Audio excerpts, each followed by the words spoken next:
Hi friends, welcome to Cino stories. இன்னைக்கான சம்பவம் நமக்கு மதுரையிலேருந்து தான் வந்திருக்கு. இந்த நிகழ்வில் என்ன நடந்துச்சுன்னு பார்த்தீங்கன்னா, பொங்கலுக்கு பெயிண்ட் அடிக்க போன ஒரு 6 பேத்துக்கு நடந்த ஒரு திகிலான அமர்ச்ச சம்பவம். அந்த பங்களா பார்க்கும்போது ரொம்பவும் திகிலாவும் பயமாகவும் இருந்திருக்குங்க. இந்த 5 பேர் 6 பேரும் அந்த வீட்டோட கேட்டை தொடும்போது, அப்படி இருந்தும் அவங்க 1 வாரம் வரைக்கும் அந்த வீட்டில் வேலை செஞ்சுருக்காங்க. அதில் என்ன நடந்துச்சு, அவங்க எப்படி அதுலேருந்து தப்பிச்சாங்க, அங்கே உண்மையாலுமே என்னதான் நடந்துச்சுன்றதை பற்றி தான் இன்னைக்கான வீடியோவில் நம்ம பார்க்க போகிறோம். ரொம்ப இன்ட்ரெஸ்டிங்கான வீடியோவாக இருக்க போது, ரொம்ப த்ரில்லிங்கான வீடியோவாக இருக்க போது. ஸோ வீடியோவை ஸ்கிப் பண்ணாமல் பாருங்கள். வீடியோ தொடர்ந்து இது போல் ஹாரரான த்ரில்லிங்கான ஸ்டோரிஸ் கேட்கணும் அப்படின்னா நம்மளோட சின்ன ஸ்டோரிஸை மறக்காமல் சப்ஸ்கிரைப் பண்ணிக்கோங்க. பக்கத்தில் உள்ள பெல் ஐக்கனில் ஆள் கொடுத்து வச்சுக்கோங்க. ஓகே ஃப்ரெண்ட்ஸ், நம்ம அதிகமாக பேச வேண்டாம். வீடியோக்குள்ளே போயிட்டு அந்த 6 பேத்துக்கும் என்ன நடந்துச்சுன்றதை பார்க்கலாம் வாங்க.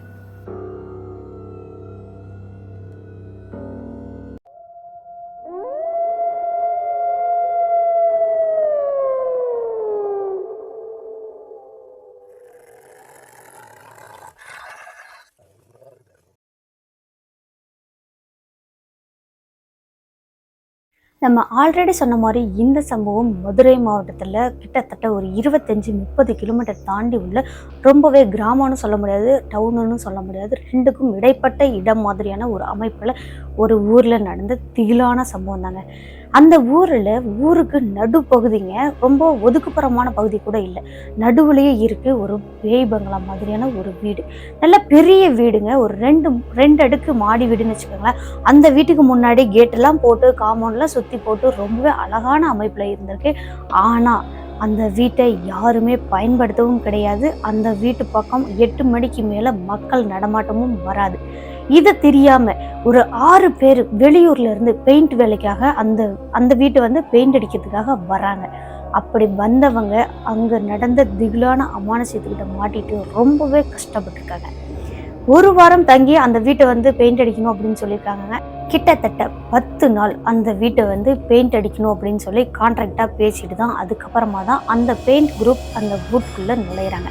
அப்படி இவங்க அந்த கேட்டு பக்கத்தில் போயிட்டு நிற்கும் போதே, ஒரே ஊரை சேர்ந்தவங்க தாங்க, ஒரே வயசை சேர்ந்தவங்க தான், ஒரு 27-28 வயசு, அதில் இருந்து ஒரு 35 வயசுக்குள்ள உள்ள நபர்கள் தான் இந்த 6 பேருமே. அந்த 6 பேருமே அந்த கேட்டு பக்கத்தில் நின்று பார்க்கும்போது அந்த வீடை பார்த்தா ரொம்பவே பாலடைஞ்ச வீடு எப்படி இருக்கும் அந்த மாதிரி இருந்திருக்கு. ஆனால் கட்டி கொஞ்சம் வருஷம்தான் ஆகுது அப்படின்னு சொல்லியிருக்காங்க அந்த வீட்டோட ஓனர். அப்படியே இவங்க மறுபடியும் அந்த கேட்டெல்லாம் ஓப்பன் பண்ணிட்டு அந்த காம்பவுண்டுக்குள்ளே நடந்து அந்த வீட்டுக்கு நோக்கி நடக்கிறாங்க. அப்படி நடக்கும்போதும் அந்த காலடி சத்தம் கேட்டு நிறைய வௌவால்கள் அந்த வீட்டுக்குள்ளே இருந்திருக்கும் போலங்க. அப்படியே இவங்க நடந்து அந்த மெயின் டோர் பக்கமாக போகும்போது படப்படன்னு நிறைய அந்த வௌவால்கள்லாம் வெளியே வந்திருக்கு. அதை பார்த்ததுமே அந்த வௌவால்கள் அந்த பறந்து போகிற அந்த அமைப்பை பார்த்ததுமே இந்த குரூப்புக்கு பயங்கரமாக பயம் வந்துடுச்சுங்க. இது என்னடா, இவங்க கட்டி கொஞ்சம் வருஷம்தான் ஆகுதுன்னு சொல்கிறாங்க, இருந்தாலும் இவ்வளோ வௌவால்கள் அந்த வீட்டுக்குள்ளே இருந்து வருது, இந்த வீட்டை ஏன் பயன்படுத்தாமல் இருக்காங்க அப்படின்னு இவங்களுக்கு ஒன்றுமே புரியல. இவங்க என்ன நினச்சிட்டாங்கன்னா, நம்ம வந்த வேலையை மட்டும் பார்ப்போம், நம்ம வந்தது எதுக்காக பெயிண்ட் அடிக்க தானே, அந்த வேலையை மட்டும் பார்த்துட்டு நம்ம ஊர் போய் சேருவோம் அப்படின்னு சொல்லி நினச்சிட்டு அந்த விஷயத்த அந்த ஓனர்கிட்ட கூட கேட்கலங்க. அதன் பிறகு இவங்க அன்னைக்கான வேலையை ஸ்டார்ட் பண்ணுறாங்க. இந்த 6 பேர்த்துல ஒருத்தரோட பேர் செல்வகுமாருங்க, இன்னொருத்தரோட பேர் கணபதி. இவங்க 6 பேரும் அந்த வீட்டுக்குள்ளே அப்படியே மெதுவாக மெயின் டோரை ஓப்பன் பண்ணிட்டு உள்ளே போகிறாங்க. அப்படி போனதும் இவங்க மிரண்டே போயிட்டாங்க அந்த வீட்டை பார்த்துட்டு. உள்ளே ஃபுல்லாகவே டைல்ஸ் வீடுங்க, ஃபுல்லாக சூப்பரான ஒரு வீடாக இருந்திருக்கு, டெக்கரேஷன் கூட சூப்பராக கொடுத்துருந்துருக்காங்க. இருந்தாலும் ஏன் இந்த வீட்டில் ஆள் இல்லை அப்படின்னு அப்படியே மூலையில் பயங்கரமான ஒட்டடைகள், அந்த மாடிப்படி ஏறுற இடத்துல பயங்கரமான ஒட்டடைகள், ஃபுல்லாக அந்த வீடு பாலடைஞ்ச வீட்டுக்கும் பாலடைஞ்ச மாதிரி ரொம்ப பழைய வீடு மாதிரி இருந்திருக்கு. அதுக்கப்புறம் அந்த ஒட்டடையெல்லாம் அன்றைக்கி ஃபுல்லாகவே அந்த வீடு ஃபுல்லாகவே க்ளீன் பண்ணி வச்சுட்டு அடுத்த நாளில் இருந்து தான் இவங்க அந்த பெயிண்ட் அடிக்கவே ஸ்டார்ட் பண்ணுறாங்க. அந்த ஒட்டடையெல்லாம் க்ளீன் பண்ணி வச்சுட்டு இந்த 6 பேரும் அதே வீட்டில் தான் இந்த பெயிண்ட் அந்த வீடு ஃபுல்லாக அடித்து முடிக்கிற வரைக்கும் தங்கணும் அப்படின்னு சொல்லியிருக்காங்க இந்த ஓனரும். சரி ஓகே அப்படின்னா அந்த வீடு வீட்டெல்லாம் ஃபுல்லாக க்ளீன் பண்ணிவிட்டு அன்னைக்கு அவங்க மற்ற வேலைகளெல்லாம் செஞ்சுட்டு இருக்கும்போது இந்த செல்வகுமார், கணபதி இவங்க 2 பேரும் மட்டும் மற்ற 4 பேர்கிட்ட சொல்லிட்டு சாப்பாடு வாங்கலாம் அப்படின்னு சொல்லி அந்த ஊரில் உள்ள ஹோட்டலுக்கு போகிறாங்க. அப்படி இவங்க அந்த தெருவில் நடந்து போகும்போதும் அந்த ஊருக்கார மற்ற மக்கள் எல்லாம் இருக்காங்க இல்லையா, அந்த வீட்டு பக்கத்தில் இருக்கிறவங்களாம் அவங்களாம் இவங்களை ஒரு வித்தியாசமான பார்வை பார்த்துருக்காங்க. எதுக்காக இந்த மாதிரி பார்வை பார்க்குறாங்க அப்படின்னு இவங்களுக்கு ஒன்றுமே புரியலைங்க. சரி, நம்ம வெளியூர்காரங்களா இருக்கிறதுனால தான் இந்த மாதிரி பார்க்குறாங்களோ அப்படின்னு நினச்சிட்டு இவங்க அதையும் பெருசுப்படுத்தாமல் நேராக ஹோட்டலுக்கு போகிறாங்க. அங்கே போயிட்டு இவங்களுக்கு தேவையான எல்லா பார்சலும் வாங்கிக்கிட்டாங்கங்க. வாங்கின பிறகு அப்படியே அந்த தெருவில் மறுபடியும் நடந்து வராங்க. அப்போது ஒருத்தருக்கு ஒருத்தர் இவங்களை பார்த்துட்டு ஏதோ கிசு கிசுன்னு பேசிக்கிற மாதிரி இவங்க பார்த்துருக்காங்க. அதையும் பெருசுப்படுத்தாமல் அப்படியே அவங்க அந்த வீட்டுக்கு வராங்க. வந்த பிறகு எல்லாருமே சேர்ந்து சாப்பிட்டு முடிச்சுட்டு அன்னைக்கு நைட்டு தூங்க ஆரம்பிக்கிறாங்க. தூங்க போன அந்த நேரத்தில் தான் இந்த செல்வகுமார் அப்படின்றவர் ஒரு சின்ன கெட்ட பழக்கம் வச்சுருக்காருங்க. அவருக்கு அடிக்கடி இந்த ஸ்மோக் பண்ணுற பழக்கம் இருந்திருக்கு. அப்போது இவர் சாப்பிட்டெல்லாம் முடிச்சுட்டு எல்லாருமே படுத்து தூங்க ஆரம்பிச்சிட்டாங்க. வந்த டயர்டு ப்ளஸ் வந்ததும் அந்த வீடெல்லாம் க்ளீன் பண்ணாங்களே அந்த டயர்டில் இந்த செல்வகுமார் அந்த சிகரெட் அடிக்கலாம் அப்படின்னு சொல்லிட்டு அந்த வீட்டுக்கு வெளியே போகலாம் அப்படின்னு அப்படியே அந்த ஹால் பகுதியிலேருந்து நேராக அவங்களோட வீட்டுக்கு வெளியே போகிறாங்க. மெயின் டோரை ஓப்பன் பண்ணிட்டு அப்படி போயிட்டு இவர் வெளியே அந்த கேட்டு பக்கமாக நின்று சிகரெட் அடிச்சிட்டு இருக்காருங்க. அந்த நேரத்தில் இவருக்கு தூக்கி வாரி போடுற மாதிரியான ஒரு சம்பவம் நடந்திருக்கு. என்ன நடந்துச்சுன்னா, இந்த செல்வகுமார் அப்படியே கேட்லேருந்து அப்படியே மெதுவாக அந்த வீட்டை பார்க்குறாருங்க. எதுக்காக இவங்க இந்த வீட்டை இவ்வளோ பாலடைஞ்சு வச்சுருக்காங்க அப்படின்னு குழப்பத்தோடைய பார்க்கும்போது அப்படியே இவரோட கண்ணு இவராலே நம்ப முடியலைங்க. அந்த மெத்தையில் பால்கனி மாதிரி ஒரு இடம் இருக்குங்க. அந்த பால்கனியிலேருந்து யாரோ ஒரு பொண்ணு அப்படியே இந்த செல்வகுமாரை பார்க்குற மாதிரி பார்த்துருக்காங்க. அப்படியே ஒரு ப்ளூ கலரில் சுடிதாருங்க. அந்த பொண்ணு அங்கேருந்து பார்க்குறத இந்த செல்வகுமார் நல்லாவே நோட் பண்ணியிருக்காரு. நம்ம மட்டும்தானே இருக்கோம், எங்கேருந்து இந்த பொண்ணு வந்தாங்க அப்படின்னு இந்த செல்வகுமாருக்கு புரியவே இல்லை. அதுக்கப்புறமா மெதுவாக மறுபடியும் இவர் வச்சுருந்த அந்த மொபைல் டார்ச் எடுத்து அடித்து பார்க்குறாங்க. அப்படி பார்க்கும்போதும் அங்கே ஒரு பொண்ணு நின்றுட்டுருக்கு. ஆனால் அந்த பொண்ணோட முகம் சரியாக தெரியவே இல்லை. அப்படியே முடியெல்லாம் முன்னாடி விரிச்சு போட்ட மாதிரி இருந்திருக்கு. அதன் பிறகு இந்த செல்வகுமார் மெதுவாக அந்த வீட்டுக்குள்ளே போயிட்டு அந்த பால்கனியில் போய் பார்க்கலாம் அப்படின்னு மெதுவாக மாடிப்படியில் ஏறி போய் பார்க்குறாருங்க. அங்கே போய் பார்க்கும்போது இன்னுமே ஒரு பெரிய ஷாக்குங்க இந்த செல்வகுமார் அப்படின்றவருக்கு. என்ன நடந்துச்சுன்னா, இவர் எப்படி கேட் பக்கத்தில் நின்றுட்டு இருந்தாரோ அதே மாதிரி இப்போ இந்த செல்வகுமார் பால்கனிலேருந்து பார்க்கும்போது அங்கே ஒரு நபர் நின்றுட்டுருக்காங்க. அது வேற யாருமே கிடையாதுங்க. இந்த பால்கனியில் பார்த்தாங்க பார்த்தீங்களா, ப்ளூ கலர் சுடிதார் போட்ட ஒரு பொண்ணு, அந்த பொண்ணு தான் அங்கே நின்றுட்டுருக்காங்க. அப்படியே இந்த செல்வகுமாருக்கு கை காலெல்லாம் உதறல் எடுத்துருச்சுங்க. ஏன்னு பார்த்தீங்கன்னா, இவங்க வர்ற வழியில் இந்த மாடிப்படியில் இவர் மட்டும்தான் ஏறி வந்திருக்காரு. இறங்கின மாதிரி யாரையுமே பார்க்க கிடையாது. அங்கே இருந்து கீழே குதித்து வந்தாலுமே, அப்படியே இந்த பால்கனியிலேருந்து குதிச்சாலுமே கை கால் ஏதாவது அடிபட்டிருக்கும். விழுந்த மாதிரியும் எதுவும் இவருக்கு சத்தமும் கேட்கல.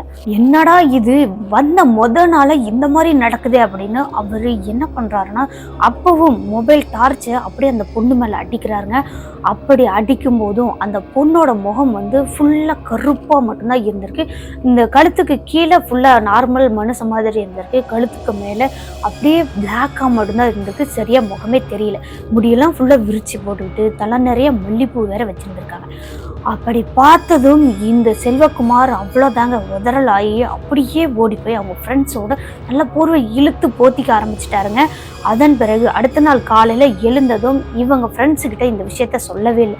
சொன்னால் பயந்துருவாங்க, இனிமேல் இந்த வீட்டில் தங்கி வேலையும் செய்ய மாட்டாங்க அப்படின்னு சொல்லிட்டு. அதுக்கப்புறமா இந்த செல்வகுமார் அடுத்த நாள் அப்படியே அவரோட மனசை அமைதிப்படுத்திக்கிட்டு மற்ற நபரோட சேர்ந்து இவரும் அந்த பெயிண்ட் அடிக்கிற வேலையை செய்ய ஆரம்பிக்கிறாங்க. அன்னைக்கு மதியம் இந்த செல்வகுமாரோட டீம்ல இருந்து வேற 2 பேர் தாங்க சாப்பாடு வாங்கிறதுக்காக போறாங்க.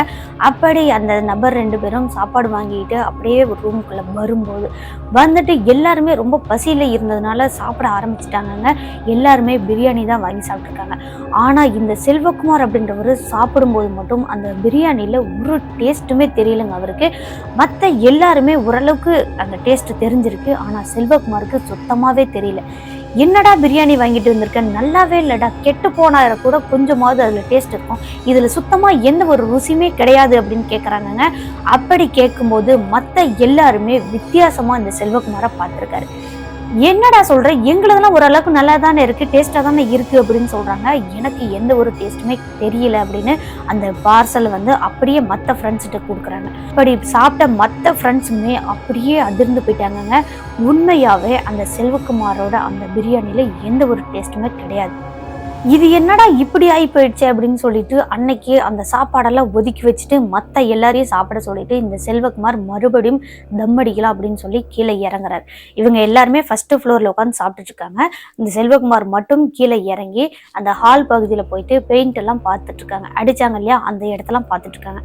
அப்படி பார்த்துட்டு இருக்கும்போது சேம் முன்னாடி நாள் பார்த்தா அதே மாதிரி ஒரு பொண்ணு அப்படியே அந்த கேட்ல இருந்து மெதுவா நடந்து வர மாதிரி இந்த செல்வகுமார் அப்படின்றவருக்கு மட்டும் நல்லாவே தெரிஞ்சிருக்கு.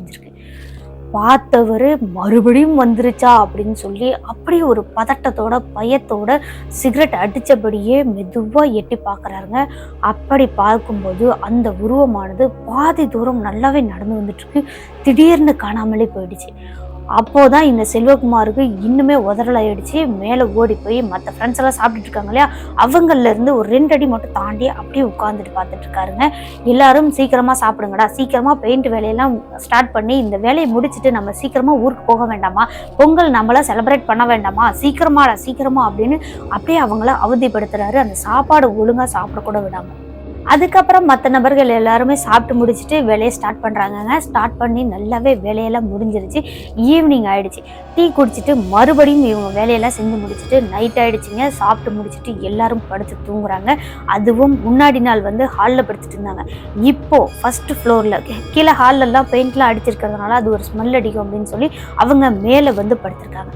அப்படி படுத்த அன்னைக்கு நைட்டும் இந்த செல்வகுமாரை தவிர்த்து மற்ற எல்லாருக்குமே ஒரு திகிலான சம்பவம் நடந்திருக்கு. என்ன நடந்துச்சுன்னா, இந்த செல்வகுமாரும் முன்னாடி நாள் சரியா தூங்காதனால அப்படியே ஆழ்ந்த தூக்கத்துக்கு போயிட்டாருங்க. ஃபுல் டே வேலை செஞ்ச டயர்ட்னால எல்லாருமே தூங்கிட்டு இருக்கிற நேரத்தில் ஒரே ஒரு நபர் மட்டும் யதார்த்தமா அப்படியே ஒரு சைட்ல இருந்து மறு சைடு திரும்பி படுக்கலான்னு படுத்திருக்காருங்க. அப்போ அந்த வீட்டுக்குள்ள ஒரு கருப்பான ஒரு உருவம் அந்த பக்கம் இந்த பக்கமும் நடக்கிற மாதிரி பார்த்திருக்காரு. பார்த்த நபர் என்ன நினைச்சிட்டாருன்னா, நம்ம ஃப்ரெண்ட்ஸில் யாராவது தான் இந்த மாதிரி தூக்கம் வராமல் நடந்துட்டு இருக்காங்களா, இல்லை பாத்ரூம் போயிட்டு வராங்களா அப்படின்னு நல்லாவே கண்ணை தேய்ச்சிட்டு பார்த்துருக்காருங்க. அப்படி பார்க்கும்போது இவங்களோட குரூப்பில் உள்ள யாருமே கிடையாதுங்க. அது ஒரு வித்தியாசமான உருவமாக இருக்குது. அது ஒரு பொண்ணோட உருவமாக இருந்திருக்கு. அந்த பொண்ணோட உருவம் அப்படியே அந்த பக்கமும் இந்த பக்கமும் நடந்துட்டு இருந்தது மட்டும் இல்லாமல் அப்படியே ஸ்டெப்ஸில் இறங்குற மாதிரி இருக்குது. டக்குன்னு ஒரே ஒரு செகண்டுக்குள்ளே மறுபடியும் மேலே இருக்க மாதிரி இருக்குது. மறுபடியும் அப்படியே ஸ்டெப் பை ஸ்டெப்பாக இறங்குற மாதிரி இருக்குது. அப்படியே இந்த மாதிரி தொடர்ந்து ஒரு 2-3 டைம் பார்த்ததும் இந்த நபர் அப்படியே மறுபக்கம் இருந்து அந்த உருவத்தை பார்த்தார் இல்லையா, அந்த சைடில் கண்ணை நல்லா இறுக்கி மூடிட்டு அப்படியே போர்வை இழுத்து போத்திட்டு இந்த ஃப்ரெண்ட்ஸோட பக்கம் திரும்பி படுத்துட்டாருங்க. அதன் பிறகு இன்னும் ஒரு நபர் என்ன பண்ணுறாருன்னா, இந்த நபர் ஆல்ரெடி பார்த்துட்டார் இல்லையா, அவர் வந்து அரை தூக்கத்தில் தான் இருக்கார். அவருக்கு பக்கத்தில் இல்லைங்க, அடுத்து படுத்துட்டு இருக்கிற ஒரு நபர் எழுந்து பாத்ரூம் போகலாம் அப்படின்னு சொல்லிட்டு போகிறாரு. போயிட்டு ரிட்டன் வர்றவர் திடுன்னு வேகமாக கத்திக்கிட்டே ஓடி வர்றாருங்க. இவங்க மற்றவங்க எல்லாருக்குமே ஒன்றுமே புரியல. ஆனால் இந்த திரும்பி படுத்தார் பார்த்தீங்களா, அந்த நபருக்கு புரிஞ்சிச்சு, ஆஹா இவனும் அந்த ஆன்மாவை பார்த்துருக்கான் போல அப்படின்னு. அதுக்கப்புறமா என்ன ஆச்சு அப்படின்னு கேட்கும்போது அந்த நபருக்கு வந்து பேச்சே வரலைங்க. ஒரு மாதிரி மூச்சை வேகமாக இழுத்து விட்டுட்டு இருக்காரு. அதுக்கப்புறம் கொஞ்ச நேரம் அப்படியே அவரை ஆசுவாசப்படுத்திட்டு அப்படியே மெதுவாக அமைதிப்படுத்திட்டு படுக்க வைக்கிறாங்க. படுத்துட்டு இருக்கும்போது தான் அந்த நபர், இந்த வீட்டிலேருந்து நம்ம எப்போ ஊருக்கு போவோம் அப்படின்னு கேட்குறாரு. நம்ம எந்த அளவுக்கு சீக்கிரமாக பெயிண்டெல்லாம் அடித்து முடிக்கிறோமோ அந்த அளவுக்கு நம்ம சீக்கிரமாகவே ஊருக்கு போயிடலாம். நீங்கள் நாளையிலேருந்து கரெக்டாக டைமுக்கு வேலையை ஆரம்பிங்க, ஃபாஸ்ட்டாக செய்யுங்க அப்படின்னு சொல்லி இந்த செல்வகுமார் அப்படின்றவர் சொல்கிறாரு. அப்போ இந்த செல்வகுமாருக்கும் புரிஞ்சிருச்சுங்க, இவனும் அந்த ஆன்மாவை பார்த்துருக்கான் அப்படின்னு. அதன் பிறகு அடுத்த நாள் காலையில் எழுந்ததும் இந்த செல்வகுமார் மற்ற 2 ஃப்ரெண்ட்ஸும் கத்துனாங்க இல்லையா நைட்டில், அவங்கள்ட்ட போயிட்டு என்ன நடந்துச்சு, எதுக்காக நைட்டில் கத்துனீங்க அப்படின்னு கேட்டிருக்காங்க. அப்போது அவங்க 2 ஃப்ரெண்ட்ஸும் நடந்த எல்லா விஷயத்தையுமே சொல்லியிருக்காங்கங்க. ஒரு நபர் எழுந்து பாத்ரூம் போனார் இல்லையா, அவர் பாத்ரூம் போயிட்டு ரிட்டன் கதவை திறக்கும் போது அந்த கதவுக்கு நேராகவே ஒரு பொண்ணு நின்றுட்டு, நீ எதுக்கு இங்கே வந்த, ஏன் பாத்ரூம் எதுக்கு யூஸ் பண்ணன அப்படின்னு அப்படியே கண்ணீர்னு குரலால் பேசின மாதிரி இந்த நபருக்கு தெரிஞ்சிருக்கு. சேம் அந்த உருவமும் அவர் நல்லாவே பார்த்துருக்காரு. பார்த்தவர் தான் திடுன்னு கத்திக்கிட்டே ஓடி வந்து படுத்திருந்திருக்காரு. இந்த விஷயத்த சொன்னதும் இந்த செல்வகுமார் என்ன பண்றாருன்னா உடனே அந்த ஓனருக்கு ஃபோன் பண்றாருங்க. ஃபோன் பண்ணிட்டு இந்த மாதிரி எங்களை பேய் பங்களாவில் வந்து பெயிண்ட் அடிக்க விட்டுட்டீங்களே, எதுக்காக இந்த மாதிரி பண்றீங்க அப்படின்னு சொல்லி கேட்குறாங்க. அப்போ அந்த நபர் என்ன சொல்றாருன்னா, உங்க கண்ணுக்கும் தெரிஞ்சிடுச்சா, உங்களுக்குமா இந்த தொந்தரவு கொடுத்துச்சு அப்படின்னு கேட்குறாரு. கேட்டதும் இந்த செல்வகுமார் அப்படியே தூக்கி வாரி போட்டுருச்சுங்க. என்னங்க சொல்றீங்க, உங்களுக்குமா அப்படின்னா எங்களுக்கு புரியல, என்னதான் நடக்குது அப்படின்னு கேட்குறாங்க. இதுல முக்கியமான ஒரு விஷயம் என்ன அப்படின்னு பார்த்தீங்கன்னா, இவங்க அந்த பங்களாக்குள்ள அந்த வீட்டுக்குள்ள வரும்போதே ஓரளவுக்கு பாதி செவுறு மட்டும் பெயிண்ட் அடிச்சுதாங்க இருந்திருக்கு. இவங்களும் அதை பெருசுப்படுத்தாம சரி ஓகே ஓனர் அவங்களே ஏதோ ட்ரை பண்ணியிருப்பாங்க போல அப்படின்னு அதை பெருசுப்படுத்தலை. ஆனா இந்த ஓனர் சொல்றதை கேட்டுட்டு இந்த செல்வகுமார் அப்படியே நடுநடுங்கி போயிட்டாருங்க. என்ன சொல்றாங்கன்னா, ஆல்ரெடி இவங்களை போலவே ஒரு குரூப் வந்து பெயிண்ட் அடிக்கிறதுக்காக வந்திருந்திருக்காங்க ஒரு 6 மாசத்துக்கு முன்னாடி. அப்படி வந்தவங்க அப்படியே ஒரு செவரு மட்டும் கம்ப்ளீட் பண்ணியிருக்காங்க. அதன் பிறகு அவங்களும் இதே போல் தங்கி தான் பெயிண்ட் அடிக்கிறதுக்காக வந்திருக்காங்க. வந்தவங்களில் ஒரு சிலர் அப்படியே பேயை பார்த்து பயந்து நடுங்கி போய் இந்த வீட்டில் நான் பெயிண்டே அடிக்க மாட்டேன் அப்படின்னு வேகமாக ஓடிய போயிட்டாங்கங்க. இவங்க அட்வான்ஸ் வாங்கியிருப்பாங்க போல், அந்த அட்வான்ஸ் காசை கூட திருப்பி கொடுத்துட்டு அவங்க அந்த வீட்டை விட்டு துண்டை காணும் துணியை காணும்னு ஓடிட்டு இருக்காங்க. இந்த விஷயத்த இந்த ஓனர் உண்மையா அப்படியே நடந்தது என்ன அப்படின்றத இந்த பெயிண்டர்கிட்ட சொல்லிட்டாங்க, இந்த செல்வகுமார்கிட்ட. சொன்னதும் இந்த செல்வகுமாரும் அப்படின்னு நடுங்கி போயிட்டாங்கங்க. இந்த விஷயத்த நீங்க ஏன் எங்கள்கிட்ட முன்னே சொல்லலை, சொல்லியிருந்தா நாங்களும் வந்திருக்க மாட்டோம்ல, இப்படி ஒரு பேய் பங்களாவில் யாராவது வந்து பெயிண்ட் அடிக்கிறதுக்கு வருவாங்களா அப்படின்னு கேட்குறாங்க. அப்படி கேட்டதும் இந்த ஓனர் என்ன பண்ணுறாருன்னா, தயவு செய்து உங்களுக்கு எவ்வளோ காசு வேணாலும் தரேன், இந்த பெயிண்ட்டை மட்டும் ஃபுல்லாக அந்த வீடு ஃபுல்லாக பெயிண்ட் கம்ப்ளீட் பண்ணி கொடுத்துருங்க, இந்த வீட்டில் பெயிண்ட் அடித்து கம்ப்ளீட் பண்ணால் தான் இந்த வீட்டை நான் வந்து சேல் பண்ண முடியும், அதுக்காக தான் இப்போ நான் பெயிண்டே அடிக்கிறேன் அப்படின்னு சொல்லி அந்த ஓனர் சொல்கிறார்.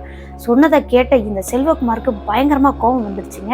இந்த வீட்டில் பேய் இருக்குன்னு தெரிஞ்சும் நீங்கள் எப்படி அதை சேல் பண்ணுறதுக்காக நினைக்கிறீங்க, இதெல்லாம் ரொம்ப தப்பு அப்படின்னு சொல்லி அவர் கேட்கும்போது, உங்கள் வேலை எதுவோ அதை மட்டும் பாருங்கள், உங்களுக்கான காசை நான் கொடுத்துறல, பெயிண்ட் மட்டும் அடிச்சு கொடுங்க அப்படின்னு கேட்குறாங்க. அப்போ இந்த ஓனர்கிட்ட இது ரொம்ப தப்புங்க, இந்த மாதிரிலாம் செய்யக்கூடாது, உங்களை போல தானே வர்றவங்களும் இந்த வீட்டில் பேய் இருக்குன்னு தெரிஞ்சிச்சுன்னா ரொம்பவே கஷ்டப்படுவாங்கல்ல அப்படின்னு சொல்கிறாங்க. அந்த ஓனர் ஏன் அந்த வீட்டில் தங்கலை அப்படின்னு பார்த்தீங்கன்னா, இவங்களும் அந்த தெரிஞ்சவங்க மூலியமாக தான் அந்த ஓனரும் அந்த வீட்டை வாங்கியிருக்காங்க. வாங்கின கொஞ்ச நாள் அந்த வீட்டில் தான் தங்கியிருந்திருக்காங்க. ரொம்பவே சந்தோஷமான வாழ்க்கையை வாழ்ந்துட்டு இருந்திருக்காங்க. இந்த ஓனருக்கு வந்து 2 பொண்ணு ஒரு பையங்க. அந்த பையன் வந்துட்டு ஒரு 7வது படிக்கிற பையன், அந்த பொண்ணு வந்துட்டு 9வது 10வது இந்த மாதிரி படிக்கிற மாதிரியான பிள்ளைங்க. அவங்க ஓனர் என்ன பண்ணுறாருன்னா, நடுராத்திரியில் நல்லாவே தூங்கிட்டு இருந்திருக்காருங்க. யதார்த்தமாக எழுந்து தண்ணி குடிச்சிட்டு வரலாம் அப்படின்னு சொல்லிட்டு கிச்சனுக்கு போயிருக்காரு. அப்படி போனதும் தண்ணிலாம் குடிச்சிட்டு ரிட்டர்ன் அப்படியே மாடிப்படியில் மேலே ஏறுறாருங்க. அப்படி ஏறும்போது இந்த செல்வகுமார் பார்த்தார் இல்லையா, அதே மாதிரியான அந்த ப்ளூ கலர் சுடிதார் போட்டால் அதே பொண்ணோட உருவத்தை அந்த ஸ்டெப்ஸில் அப்படியே உட்கார்ந்துட்டு இருக்கிற மாதிரி பார்த்துருக்காரு. பார்த்தவர் அப்படி நடுங்கி போயிட்டாருங்க. இது நமக்கு தான் தெரியுதா, இல்லை உண்மையாகவே இது ஆன்மா தானா அப்படின்னு நல்லாவே பிரம்மையா இல்லையான்னு டெஸ்ட் பண்ணியிருக்காருங்க லைட்டெல்லாம் போட்டு. அப்படி லைட்டு போட்ட அடுத்த நிமிஷம் அப்படியே வீச்சுன்னு ஒரு சத்தத்தோட அந்த உருவமானது காணாமல் போயிடுச்சு, எங்கே போச்சுன்றதே தெரியல. அதுக்கப்புறம் இந்த ஓனருக்கு சின்னதாக ஒரு டவுட் வந்துருச்சுங்க, இங்கே என்னமோ நடக்குது அப்படின்னு. அப்படியே மெதுவாக அவங்களோட ரூமில் போய் படுத்துட்டார். 2-3 நாள் நல்லாவே போயிருக்குங்க நார்மலாக. 4 நாளைக்கு அப்புறம் இந்த 7வது படிக்கிற அந்த பையன் அந்த பொண்ணு இவங்க குழந்தைங்க மட்டும் ஒரு ரூமில் படுத்துட்டு இருக்காங்க. அந்த ரூமில் ஏதோ ஒரு குழந்தை அப்படியே சிரிக்கிற மாதிரி சத்தம், யாரு கூட விளையாடிட்டு இருக்கிற மாதிரி ஒரு சத்தம் கேட்டிருக்கு. இந்த சத்தத்தை கேட்டு அப்படியே அந்த யதார்த்தமாக ஓனரோட ஒய்ஃப் இருக்காங்களா, அவங்க எழுந்து வந்து பிள்ளைங்களோட ரூமில் திறந்து பார்க்குறாங்க. அப்படி பார்க்கும்போது அந்த இடத்துல அந்த பையனுக்கு பக்கத்தில் அதே பொண்ணோட உருவத்தை பார்த்துருக்காங்க இந்த ஓனரோட மனைவி. பார்த்தவங்க அப்படியே கத்திக்கிட்டு அந்த பையனை தூக்கிக்கிட்டு வெளியவே ஓடி வந்துட்டாங்கங்க. ஓடி வந்துட்டு வாங்க எல்லாம் வெளியே வாங்க, எந்திரிங்க எந்திரிங்க அப்படின்னு கத்திருக்காங்க. அப்போது அங்கே நடந்த விஷயத்த சொன்னதும் இந்த ஓனருக்கு புரிஞ்சிச்சுங்க, நம்ம பார்த்தது பிரம்மையோ கனவோ கிடையாது, அது நிஜம்தான், ஒரு ஆன்மா தான் அப்படின்னு. அதுக்கப்புறம் இவங்களும் ஏதோ கோவிலுக்கெல்லாம் போயிருக்காங்கங்க. போயிட்டு ரிட்டர்ன் வீட்டுக்கு வந்தாங்க அப்படின்னா, வந்த அன்னைக்கே இவங்க வீட்டில் அந்த கோவிலுக்கு போயிட்டு வந்தாங்களே அந்த பொருளெல்லாம் அப்படியே இந்த ஹால் ஃபுல்லாகவே செதறி கிடக்கிற மாதிரி பார்த்துருக்காங்க.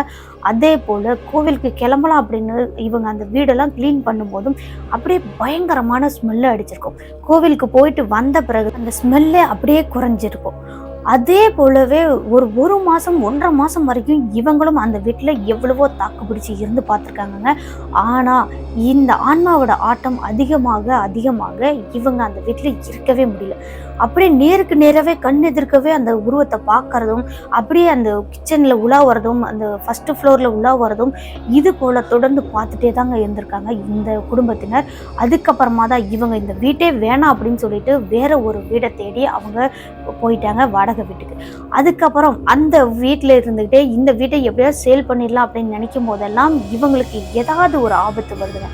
ஒரு டைம் இந்த வீட்டை அப்படியே விற்கலாம் அப்படின்னு சொல்லிட்டு அந்த புரோக்கர் இருக்காங்க இல்லையா, அவங்கள்ட்ட சொல்லி வச்சுட்டு அடுத்த நாள் வீட்டை பார்க்கறதுக்காக வராங்க அப்படின்னு சொல்லி இந்த புரோக்கரும் ஃபோன் பண்ணியிருக்காரு அந்த ஓனருக்கு. அப்படியே அந்த புரோக்கர் சொன்னதை கேட்டுட்டு அடுத்த நாள் வீட்டை பார்க்கறதுக்காக இந்த ஓனரும் கிளம்பி வர்ற நேரத்தில் அப்படியே எதிர்பாராத ஒரு விபத்து ஏற்பட்டு இந்த ஓனருக்கு கால் உடைஞ்சிருச்சு அப்படின்னா எலும்பு கொஞ்சம் கிராக் ஆயிடுச்சு. அதுக்கப்புறம் ஹாஸ்பிட்டலில் இருந்து ரொம்பவே செலவு பண்ணி வீட்டுக்கு போயிருக்காங்க. கொஞ்ச நாள் அப்படியே அந்த காலெல்லாம் ரெடி ஆகிற வரைக்கும் எந்த ஒரு விஷயமும் நடக்கலை. அதுக்கப்புறம் மறுபடியும் இந்த வீட்டை வேற ஒரு ஆள் பார்க்கறதுக்காக வராங்க, இந்த வீட்டை வாங்குறாங்க அப்படின்னு சொல்லி இவருக்கு இந்த ஓனருக்கு தகவல் வருதுங்க. அப்போ இந்த ஓனர் மறுபடியும் அந்த வீட்டை பார்க்கலாம், க்ளீன் பண்ணி வைக்கலாம் அப்படின்னு வரும்போதும் ஏதாவது ஒரு தடங்கள் வரும். இவருக்கு யாராவது சொந்தக்காரங்களில் இறந்து போகிறதோ இல்லை இவருக்கே ஏதாவது ஆக்சிடென்ட் ஆகிறதோ இந்த மாதிரி நடந்துட்டுருக்கு. இப்போதான் கடைசியாக ஒருத்தர் ஃபைனல் பண்ணியிருக்காருங்க, இந்த வீட்டை வாங்கிக்கிறேன் அப்படின்னு. பெயிண்ட் பண்ணி கொடுக்கணும் அப்படின்னு சொல்லி அவங்க வாங்குறாங்க இல்லையா, அவங்க கண்டிஷன் போட்டதுனால தான் இப்போ இந்த வீட்டை பெயிண்ட் அடிச்சுட்டு இருக்கோம் அப்படின்னு இந்த ஓனர் செல்வகுமார்கிட்ட சொல்லிட்டாருங்க. சொன்னதை கேட்டுட்டும் நீங்களும் எங்களுக்கு இப்படி துரோகம் பண்ணிட்டீங்களே, இந்த வீட்டை வாங்குறவங்களுக்கும் நீங்கள் இப்படி துரோகம் பண்ணுறீங்களே, இது உங்களுக்கே நல்லா இருக்கா, இந்த வீட்டை வாங்குறவங்கள்ட்ட நீங்கள் உண்மையை சொல்லி விற்றுருக்கணும் அப்படின்னு சொல்கிறாங்க. அப்போது அந்த ஓனர் எல்லாம் சொல்லியாச்சுப்பா, அவங்க இந்த மாதிரி தான் பிரச்சனை அப்படின்னு எல்லாம் சொன்ன பிறகு தான் நான் விற்கிறேன். ஆனால் எனக்கு விற்றவங்க அந்த விஷயத்த சொல்லவே இல்லை. என்ன மாதிரி மறுபடியும் யாரும் இந்த வீட்டில் மாட்டிக்க கூடாதுன்றதுக்காக தான் இப்போ பெயிண்டெல்லாம் பண்ணிவிட்டு அவங்க இந்த வீட்டுக்குள்ளே குடி வரதுக்கு முன்னாடியே சில மாந்திரியர்களெல்லாம் கூப்பிட்டு வச்சு பூஜை பண்ணி அதுக்கப்புறமா வந்துக்கிறேன் அப்படின்னு சொல்லியிருக்காங்க. இந்த உண்மையை நான் சொன்ன பிறகு அவங்க இதுக்கெல்லாம் ஒத்துக்கிட்ட பிறகு தான் இந்த வீட்டை நான் விற்றுருக்கேன். அதுவும் எனக்கு கம்மியான விலையில தான், நான் வாங்கினதை விட கம்மியான விலையில தான் இப்போ நான் அந்த வீட்டை விற்கிறேன் அப்படின்னு சொல்லி இந்த விஷயத்தையும் அந்த ஓனர் செல்வகுமார்கிட்ட சொல்லிட்டாருங்க. சரி ஓகே, நாங்கள் இப்போ இங்கே தங்கி பெயிண்ட் அடிக்கிறதுக்கு முன்னாடி எங்ககிட்ட சொல்லிக்கலாம்ல, நாங்கள் ஏதாவது ஒரு பாதுகாப்புக்காக வந்திருக்கோம், இல்லை அப்படின்னா ஏதோ ஒன்று நாங்கள் பண்ணியிருப்போம்ல அப்படின்னு சொல்கிறாங்க. அதான் இப்போ தெரிஞ்சிச்சு இல்லைப்பா, உங்களுக்கு பாதுகாப்புக்காக நானே வேணா அந்த வீட்டில் தங்கிக்கிறேன், எந்த ஒரு பிரச்சனையும் வராது, கண்டிப்பாக நீங்கள் இந்த பெயிண்ட் அடித்து கொடுத்து தான் போகணும் அப்படின்னு சொல்லியிருக்காங்க. அதுக்கப்புறம் சரி ஓகே அப்படின்னு இந்த செல்வகுமாரும் ஒத்துக்கிட்டாரு. அன்னைக்கு எல்லாருமே பெயிண்ட் பண்ணிட்டு இருக்கும்போது இந்த ஓனரும் வந்துட்டார். இந்த பெயிண்ட் பண்ணி முடிக்கிற வரைக்கும் அந்த ஓனரும் இந்த செல்வகுமார் கணபதி இவங்க டீமோடைய அவரும் தங்கியிருந்து அதுக்கப்புறம் இந்த பெயிண்ட் வேலையெல்லாம் முடிஞ்ச பிறகு இந்த செல்வகுமாருக்கு பேமெண்ட்லாம் கொடுத்த பிறகு தான் அந்த ஓனர் அவங்களோட வீட்டுக்கே போயிருக்காங்க. அந்த பெயிண்ட் பண்ணி முடிச்சு அதுக்கப்புறமும் இவங்க அந்த செல்வகுமார் அப்படின்றவங்க ஊருக்கு கிளம்பலான்னு முன்னாடி நாள் பிளான் பண்ணிட்டு அடுத்த நாள் காலையில் தாங்க போகணும். வேலையெல்லாம் அன்னைக்கு ஈவினிங் தான் முடியுது. அன்னைக்கு நைட்டு தங்கியிருக்காங்க. அன்னைக்கு நைட்டு தான் இந்த செல்வகுமாருக்கு இன்னுமே பயங்கரமான ஒரு சம்பவம் நடந்திருக்கு. ஓனர் என்ன பண்ணிட்டாருன்னா, சரி ஓகே பெயிண்ட் வேலையெல்லாம் முடிஞ்சிச்சு, நைட்டு தங்கிட்டு அடுத்த நாள் காலையில் நீங்கள் ஊருக்கு போங்க அப்படின்னு சொல்லிட்டு அவர் கிளம்பிட்டாருங்க. அன்னைக்கு நைட்டு எல்லாரும் சாப்பிட்டு முடிச்சுட்டு அமைதியாக படுத்து தூங்கிட்டு இருக்காங்க. எப்படியும் நம்ம பொங்கலுக்கு நம்ம ஊருக்கு போயிடலாம், நல்ல ஒரு காசு பார்த்தாச்சு, நல்ல ஒரு என்ஜாய்மெண்ட்டோட இந்த பொங்கலை செலிப்ரேட் பண்ணலாம் அப்படின்னு கனவோடு இருந்திருக்காங்க. அன்னைக்கு நைட்டு எல்லாரும் தூங்குற நேரத்தில் இந்த செல்வகுமார் எப்பவும் போல் அப்படியே தம் அடிக்கலாம் அப்படின்னு சொல்லி எழுந்து வெளியே போகிறாருங்க. இத்தனை நாளாக எந்த ஒரு பிரச்சனையுமே இல்லை, இன்றைக்கும் எந்த ஒரு பிரச்சனையும் இருக்காது அப்படின்னு நம்பிக்கையோட அப்படியே சிகரெட் அடிச்சுக்கிட்டு அந்த வீட்டில் பெயிண்ட் பண்ண இடம் எல்லாம் பார்த்துட்டு டெக்கரேஷன் பண்ணது எல்லாமே லைட் போட்டு பார்த்துட்ருக்காருங்க. அப்படியே இவர் செகண்ட் ஃப்ளோர் அந்த பால்கனிலையும் பார்க்குறாரு. அங்கே பார்க்கும்போது ஒரு கை வச்சிங்க, அதுவும் அந்த பெயிண்ட் அடித்தாங்கல்ல அந்த இடத்துல இருக்குது, அதுவும் ரத்தம் படித்த மாதிரி இருக்குது. பார்த்தவர் என்னடா இது அப்படின்னு நல்லாவே அந்த ரத்தம் மாதிரின்னு சொல்லி அதை தேய்ச்சி பார்க்குறாருங்க. அது விடவே இல்லை. அதுக்கப்புறம் மீண்டும் இந்த செல்வகுமார் லைட் வெளிச்சத்துலேயே அந்த கையச்சை மறுபடியும் டார்ச் அடித்து பார்க்குறாருங்க. அப்படி பார்க்கும்போது அது ஒரு ரத்தக்கரை மாதிரி இருந்திருக்கு. பார்த்தவர் மறுபடியும் இந்த ஆன்மா இங்கே தாண்டா இருக்குது, இன்னைக்கு நம்ம எப்படியாவது ஒரு நைட்டு மட்டும் கடந்துட்டோம் அப்படின்னா நமக்கு எந்த ஒரு பிரச்சனையுமே இருக்காது அப்படின்னு சொல்லி அப்படியே தம்மெல்லாம் அடித்து முடிச்சுட்டு வேகமாக அவங்க ஃப்ரெண்ட்ஸோட படுத்துறாரு. அடுத்து கொஞ்ச நேரத்தில் ஒரு 2-3 நாய்ங்க, அந்த தெரு நாய்ங்க அந்த வீட்டுக்கு அந்த கேட் ஓப்பனில் இருந்திருக்கும் போலங்க. அப்படியே அந்த கேட்டு ஓப்பனில் இருந்தது. வீட்டுக்குள்ளேயே வந்து நடு ஹாலில் மெயின் டோரும் ஓப்பன் பண்ணி வச்சுருந்துருப்பாங்க போல். நடு ஹாலில் நின்றுட்டு பயங்கர ஆவேசமாக குலைச்சிட்டு இருந்திருக்கு. என்னடா இது இந்த அளவுக்கு கத்துது அப்படின்னு எல்லாருமே எழுந்து அப்படியே பார்க்குறாங்கங்க. அப்படி பார்க்குற அந்த நேரத்தில் அந்த ஹாலில் இருந்து கருப்பான ஒரு புகை மாதிரி அப்படியே சல்லுன்னு வெளியே போகிற மாதிரி எல்லாருமே பார்த்துருக்காங்கங்க. செல்வகுமார் குரூப்பில் இருந்த அந்த 6 பேரும் பார்த்தவங்க. அப்போதான் மற்றவங்களாம் பார்க்கல இல்லையா, ஒரு சிலர் மட்டும்தான் பார்த்துருக்காங்க. அப்போதான் இவங்க சொல்றதெல்லாம் உண்மை அப்படின்றது அவங்களுக்கும் புரிஞ்சிருக்கு. கை காலெல்லாம் நடுக்கமே எடுத்துருச்சு. அன்னைக்கு நைட்டு ஃபுல்லா யாருமே தூங்கல. ஊரு போய் சேர்ந்தா போதும், நம்ம உயிரோட போய் சேர்ந்தா போதும் அப்படின்னு. அதுக்கப்புறமா இவங்க அடுத்த நாள் காலையில விடியுதுங்க. விடிஞ்சதும் பஸ் 5:30 பஸ்ஸுக்கு இவங்க அந்த ஊரை விட்டு கிளம்பியிருக்காங்க. அப்படியே செல்வகுமார் அவங்களோட ஊருக்கு போய் சேர்ந்த பிறகு இந்த ஓனருக்கு ஃபோன் பண்ணுறாங்க, நாங்கள் அந்த மாதிரி வந்துட்டோம் அப்படின்னு சொல்லி. அதுக்கப்புறம் அந்த ஓனர் வந்து அடிக்கடி ஃபோன் டச்லேயே தாங்க இருந்திருக்காங்க. அந்த வீட்டை வாங்கினாங்க இல்லையா, அவங்களும் அந்த வீட்டில் வந்து குடியேறியிருக்காங்க. அதுக்கு முன்னாடி இந்த வீட்டு வந்து பால் காய்ச்சதுக்கு முன்னாடியே ஒரு சில மர்மமான பூஜைகள் நடுராத்தில் பண்ணி அதுக்கப்புறம் அந்த ஆன்மாவை வந்து கட்டுப்படுத்தி அந்த ஆன்மாவை விரட்டி விட்ட பிறகு தான் மற்றவங்க அந்த வீட்டை வாங்கினாங்க இல்லையா, அவங்க கிரகப்பிரவேசம் பண்ணி அந்த வீட்டுக்கு குடியேறியிருக்காங்க. இந்த விஷயத்தையும் இந்த செல்வகுமார் அப்படின்றவர்கிட்ட அந்த ஓனர் ஃபோன் பண்ணி சொல்லியிருக்காருங்க. இந்த நிகழ்வை நமக்கு செல்வகுமார் அப்படின்றவங்க தான் அப்படியே ஒன்று மாறாமல் சொல்லியிருக்காங்க. இந்த நிகழ்வை நான் அப்படியே சொல்லியிருக்கேன் அப்படின்னு நம்புகிறேன். ஓகே ஃப்ரெண்ட்ஸ், இந்த வீடியோ எப்படி இருந்துச்சுன்னு மறக்காமல் கமெண்ட் பாக்ஸில் கமெண்ட் பண்ணுங்கள். வீடியோ பிடிச்சிருந்தா லைக் பண்ணுங்கள், கூடவே உங்கள் ஃப்ரெண்ட்ஸ் அண்ட் ஃபேமிலிக்கு ஷேர் பண்ணுங்கன்னு சொல்லிட்டு இந்த வீடியோவை நம்ம இதோட முடிச்சுக்கலாம். இது மாதிரி தொடர்ந்து ரியலான ஹாரரான த்ரில்லிங்கான ஸ்டோரிஸ் கேட்கணும் அப்படின்னா நம்மளோட சின்ன ஸ்டோரிஸை மறக்காமல் சப்ஸ்கிரைப் பண்ணிக்கோங்க. இது போல் மறுபடியும் மீண்டும் ஒரு திகிலான ஒரு ஹாரரான சம்பவத்தோட அடுத்த எபிசோடில் சந்திக்கிற வரைக்கும் உங்களிடமிருந்து விடைபெறுவது உங்கள் சின்ன ஸ்டோரிஸில் நான். டாடா பாய்.